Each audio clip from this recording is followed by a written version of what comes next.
with respect to identifying the object of negation, I think there's many subtleties to it.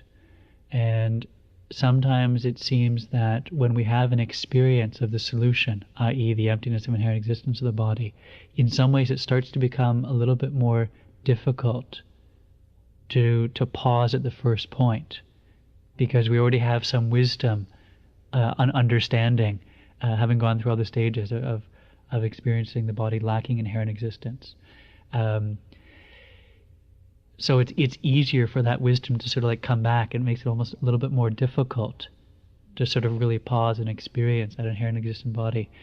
My personal feeling, though, is that there's many levels of subtlety and grasping going on, that there are still levels that we're still not really looking at. Like we've got a little bit of an answer, and the answer is sort of making sort of impact and ability. Like we're sort of applying the wisdom of the answer a little bit. Like, oh, I know it's not really there, and it's a little bit tough to generate. But I still think there's like another level underneath, another level underneath. So I think as we keep going, one of the things I find constantly about emptiness is that we go through waves of, like, as Toby said, well, that was just a training in aggravation.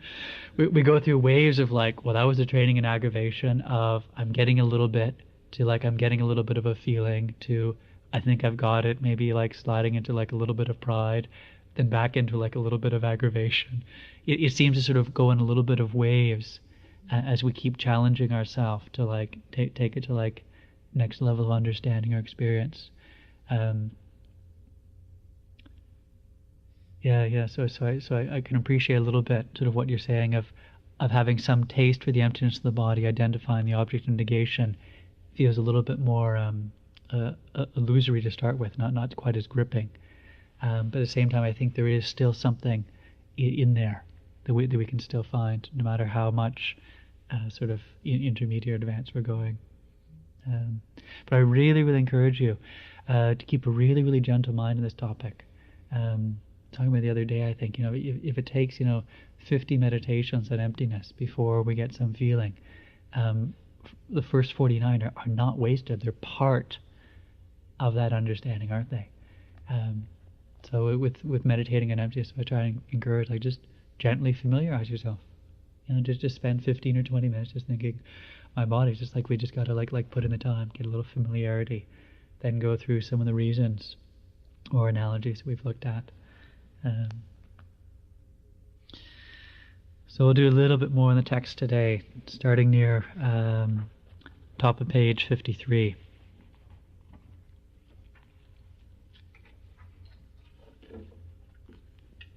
So we're nearing the end of the extensive explanation here. So hopefully you're getting a little bit of a framework of this section of Avalokiteshvara's answer. Form is empty. We start off with a little bit of like, what are we talking about here? A little explanation of the 5 aggregates, a little bit of explanation of emptiness, then one linear way of approaching it through looking at parts, collection, or separate. Then we looked at a few analogies, an increasing subtlety of toy snake, dreaming, space. Now we have some assorted concluding remarks, like make sure it's your body, not a theoretical body. Here, presently, we're going to go on like it's not an extreme, not existence or non-existence. So now we have some like concluding remarks here at the end of this extensive explanation. I think even just getting like a general overview of this chapter is really nice, even if we can't get a deep experience. Like, oh, there's a little bit on, what are the 5 aggregates, what's emptiness, how to generate a feeling through logical reasoning, few analogies, concluding remarks. Cool. It's like we got to massage the framework in our mind before we can get all the fine details. If you get lost in the details, sort of like getting lost in the trees and not seeing the forest. Is that the way it goes? Yeah. Lost in the trees. Sometimes seeing the forest helps. So in the first full paragraph here, when it is said that the body that normally appears vividly to us does not exist, some people may misunderstand this and think that the existence of phenomena is being denied completely. It is therefore very important to think deeply and with sharp wisdom about this matter. We need to identify precisely the negated object of emptiness. If the object that we negate is too extensive, we shall negate something that is actually existent, and thereby fall into the extreme of non-existence. This would be the case if we deny that our body exists at all. On the other hand, if the object that we negate is too limited, we shall continue to accept a degree of inherent existence, and thereby fall into the extreme of existence. For example, if we negate a body that is independent of its parts, but posit a body that possesses its own inherent nature, there still remains an object to be negated, and we have fallen into the second extreme. The correct view of emptiness avoids both extremes, and therefore emptiness is called the middle way. The extreme of non-existence is avoided because the correct view of emptiness accepts the existence of phenomena that are merely imputed, in dependence upon a valid basis of imputation. The stream of existence is avoided because the correct view of emptiness thoroughly negates all traces of inherent, independent existence. So one of the beautiful qualities of this current text, Heart of Wisdom, is that it explains quite extensively both sides of the coin. How phenomena do not exist, they lack inherent existence, and in the second, third, and fourth profundities, how they do exist. I still have Gen Tarchin's words like ringing in my ears whenever I go to emptiness. I always say, it's not whether or not phenomena exist, it's how they exist. It's not whether or not they exist, it's how they exist. So, without getting, there's a lot of technical meaning to these two extremes, extreme of existence or non-existence. One like really simple example that we could understand of a non-existence would be jumping to the conclusion that I don't exist, cars don't exist, walk out in the middle of Lake Street and you get hit. You're walking like some extreme of non-existence. Some extreme of non-existence. Other extreme of existence is we negate a little bit. One example we have in our society is like, beauty's in the eye of the beholder. It's still there, but some of the beauty, some of the qualities, like it's there, but like mind is playing like some role. That we're still grasping at some inherent existence there. So we have this, it's like a step towards emptiness in our society. We know mind is playing some role in some of the qualities, but the actual existence of the object itself we still hold as being inherently existent. So in this case, we're not negating enough. We need to actually realize even the very existence of the object is dependent upon its parts, causes, conditions. And the other extreme, we're negating like maybe too much, too extreme. Nothing exists at all. We need to be able to respond like when our name is called. My friend in Toronto telling me a joke. He was coming back from retreat, and I can't remember how the story went.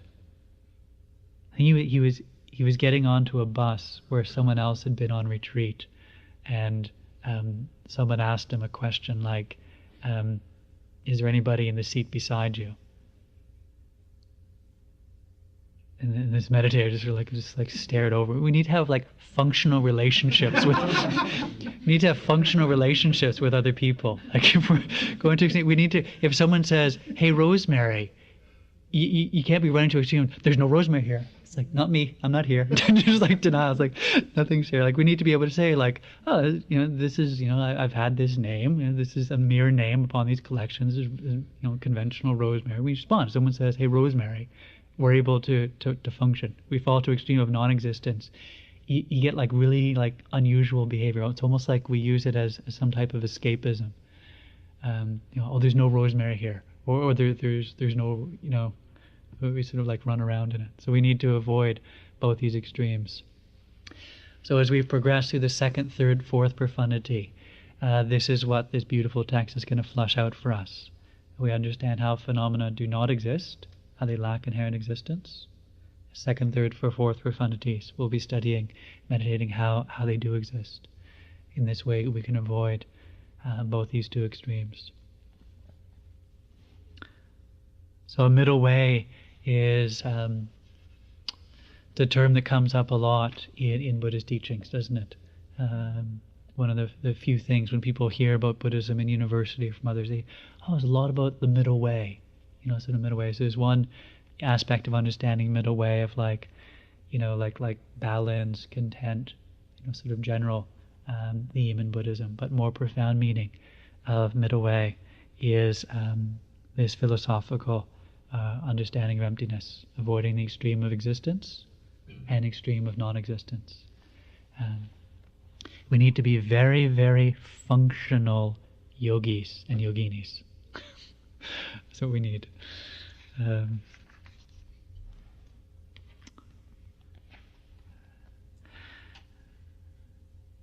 Continuing in the text then, if we wish to understand emptiness clearly, without any mistake, and already have a basic understanding of Buddhist teachings, then upon this basis, it is very important to practice purification and accumulate merit.